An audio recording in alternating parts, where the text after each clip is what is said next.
Et dans le parcours de l'Alliance pour les 237 nations, 5000 tribus, cette semaine, nous allons prier pour le Brésil et le Chili et la Colombie. La formation des nouveaux croyants et les ministres du terrain va se dérouler le 12 avril au RUTC de Tongpyeong et c'est le manuel de la voie du salut qui sera utilisé. La conférence européenne d'évangélisation va se dérouler le 15 avril et le 16 avril avec la retraite de leaders. Bonjour, ce sont les actualités du RUTC. La formation des nouveaux croyants et des ministres du terrain va se dérouler le 12 avril au RUTC de Tongpyeong. Et ça commence à 10h30 le 12 avril en présentiel. Et il n'y a pas de formation sans présentiel ce jour-là. À partir de cette fois-ci, nous allons utiliser le manuel de la voie du salut. Et l'inscription jusqu'au 6 avril sur notre site d'inscription. Et la formation en ligne va se dérouler 2 jours après, le 14 avril. À 9h, la première formation, deuxième formation à 18h. Et c'est le même message. Et ceux qui participent en ligne, vous devez choisir quelle heure vous voulez participer et on vous envoie le lien par votre email. La conférence européenne d'évangélisation 2022 va se dérouler le 15 avril et aussi la conférence des réunions le 16 avril. Et voici notre reporter d'Angleterre. Bonjour. Je suis Samuel Park de l'Église Emmanuel d'Angleterre. Et je voudrais vous donner des informations sur la conférence européenne d'évangélisation, comme ça se passe en ligne. Et le thème est le deuxième mouvement Tyrannus. Et ça se passe le 15 avril. Le premier message à 10h en Angleterre, à 11h en France, en Corée à 18h. Et deuxième message se succède. Et la conférence terminante va se dérouler le 16 avril, le lendemain. Il faut que tu comparaisses devant César et le thème. Et ça se passe dans les mêmes heures, les deux messages. Et l'inscription jusqu'au 6 avril.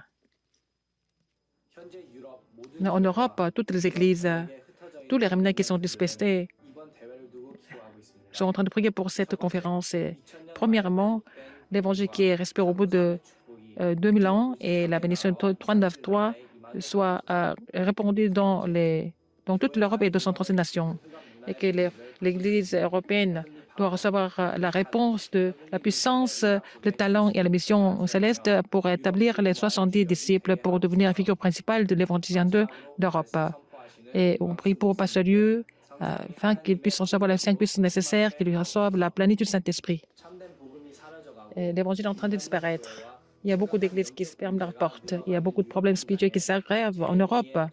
Mais le deuxième mouvement, Tyrannus, et les réunions qui doivent se lever à travers cette conférence, veuillez prier pour nous. Bonjour, je suis reporter Kang Jiun. Dans le courant exact de la parole, il faut confirmer notre mission que Dieu a donnée. Ça va se dérouler le 26 mars, le mois dernier. Et c'est la formule secrète du sommet spirituel. Vous vous souvenez de ça? Premièrement, la bénédiction donnée par le trône, c'est le talent céleste du remnant. Il y a beaucoup de talents dans le monde, mais ils n'ont pas trouvé le vrai talent donné par Dieu. Mais il faut trouver ça dans la bénédiction du trône. Deuxième, se réjouir de la bénédiction de 393 à travers le temps du sommet. Il faut trouver le rythme spirituel et trouver l'empreinte de 24 heures. C'est le talent du trône. Et de là, la réponse du royaume de Dieu et de l'éternité surviennent en tant que sommet. Et quand vous prenez des notes, ça va devenir des chefs-d'œuvre qui fait bouger le monde. C'est les formules spirituelles. Ce n'est pas la peine d'apprendre par cœur. Si vous croyez vraiment, vous réjouissez de cela, ça marche. C'était le dernier secret. Et en avril, les messages de l'école du dimanche seront prêchés. Christ qui a tout accompli, ça commence par l'Alliance du Christ et ça continue avec les œuvres de l'acte, le livre des actes. Nous allons vraiment confirmer la conquête en avance. Et en cette journée des remnants, nous allons préparer notre état spirituel et les offrandes aussi pour nous confirmer en tant que sommet spirituel. Au revoir.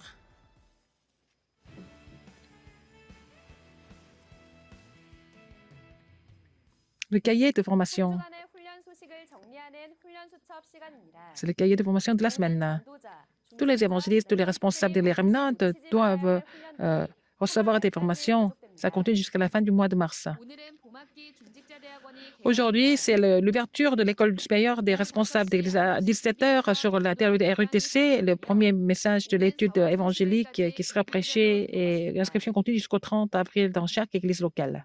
22일엔 237 Le 22 mars, il y a la formation des disciples évangéliques 237 et on continue avec la lettre de l'évangile. On vous a déjà envoyé le lien à votre email, sur votre email. Et la relecture va se terminer le 22. Et la lettre de l'évangile de première leçon à quatrième leçon, vous pouvez les télécharger sur notre site d'Internet. C'est traduit en 8 langues étrangères. Et la retraite du ministère esthétique va se dérouler à l'église de Hana le 22 mars. Donc, il faut avoir le kit, il faut faire le test COVID et il faut avoir le test négatif pour participer. Le 29 et le 30, il y a la conférence des remnantes au Japon en ligne et aussi la conférence évangélique va se dérouler. 따뜻하고 바람도 솔솔 불고 너무 좋은 봄이었어요. 조만간 꽃도 필 것 같아요. 이런 좋은 날씨엔 무얼 하면 좋을까요? 네, 따스한 237 소통을 보며 기도하면 더욱더 행복하지 않을까요? 오늘도 렘넌트의 정체성을 가지고 237 나라에 흩어진 선교사님들을 위해 기도하는 지역으로서는 축복 누리시길 바랍니다. 이번 주 소개해드릴 나라는 세 나라입니다. 이번 주는 중남미에 위치한 브라질, 칠레, 콜롬비아입니다. 먼저 정열의 나라 브라질은 남아메리카에서 가장 큰 나라입니다. 세계적으로도 유명한 삼바춤과 지구 최대의 정글인 아마존이 있는 곳으로도 유명합니다. 2019년 유엔에서 조사한 세계 인구 전망에서 남아메리카 전체 인구는 약 4억 3천만 명이었는데 이 중 브라질이 2억 1천만 명으로 남아메리카 인구의 절반 정도를 차지하고 있습니다. 경제력 또한 남미에서 가장 큰 곳으로 세계은행 2019년 명목 GDP 순위는 세계 9위입니다. 과거 포르투갈의 식민 지배를 받아 남미에서 유일하게 포르투갈어를 사용하는 국가이기도 합니다. 세계에서 가장 축구를 좋아하는 국가라고 할 만큼 축구를 향한 국민들의 열정이 뜨거우며 1930년부터 진행된 피파 월드컵에서 총 5번 우승한 최다 우승 국가이기도 합니다.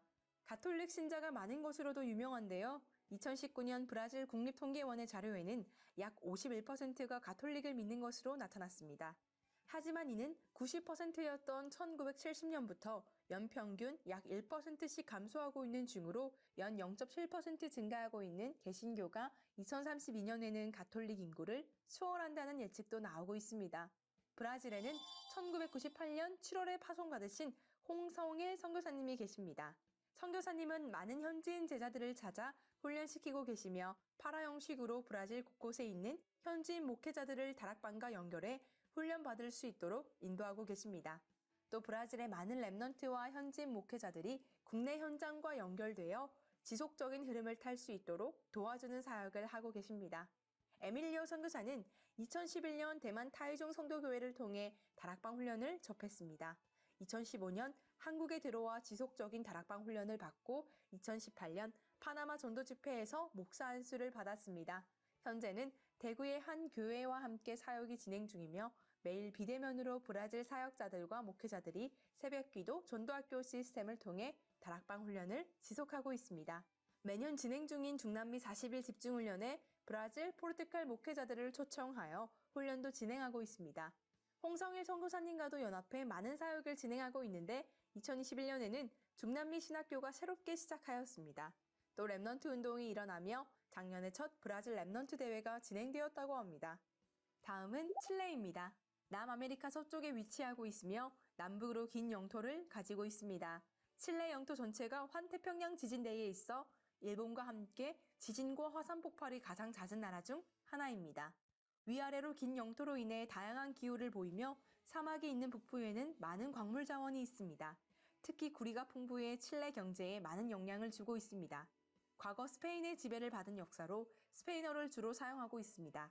인구는 2015년 조사에서 가톨릭이 약 55%였으며 칠레 또한 가톨릭 인구가 점차 감소 중이라고 합니다. 칠레에는 2008년 9월에 파송받으신 김화경 선교사님이 계십니다. 선교사님은 칠레에서 오랫동안 사역을 지속하시며 아르헨티나에도 제자 사역을 하고 계십니다. 현지인 목회자들이 다락방 운동의 흐름을 알고 참여할 수 있도록 돕고 계시며 지교회를 통해 다락방을 진행 중입니다. RUTC인 앙쿠르 선교관에서 많은 제자가 복음 훈련을 받고 있으며 전도 신학원도 진행 중이라고 합니다.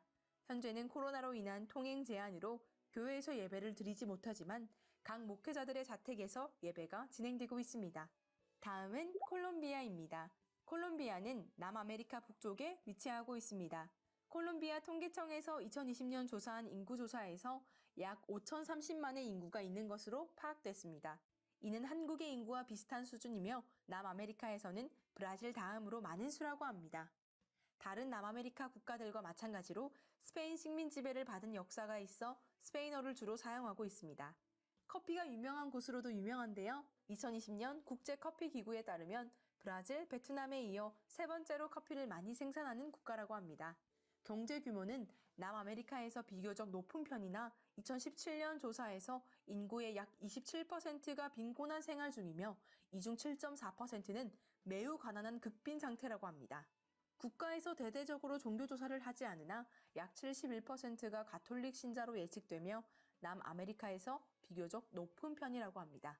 원주민에 대한 인종차별이 큰 사회 문제인데 2020년에는 콜롬비아 군인 7명이 12세 원주민 소녀를 집단 성폭행한 사건이 일어나기도 했습니다. 콜롬비아에는 현지인 제자인 알렉산데르 로드리게스 사역자가 콜롬비아 렘넌트 교회를 섬기며 사역하고 있습니다. 현재 신학생인 알렉산데르 사역자는 중남미 RTS에서 훈련받고 있습니다. 중남미 전도 집회와 40일 집중훈련에 비대면으로 참석해 말씀의 흐름을 타고 있으며 렘넌트 운동과 지역 살리는 전도 운동을 하고 있습니다. 콜롬비아에 많은 제자를 세우고 재앙 막는 렘넌트가 일어나길 기도하며 사역을 진행 중이라고 합니다. 렘넌트 전도자 여러분, 우리는 늘 말씀을 듣고 훈련받지만 결정적인 순간 나의 것을 선택할 때가 많이 있습니다.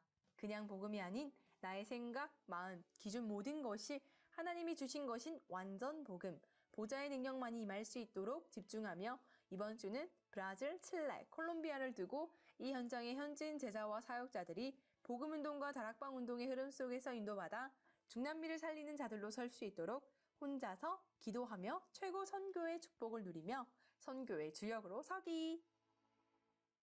뉴스를 마칩니다. 고맙습니다. C'est la fin des actualités. Merci.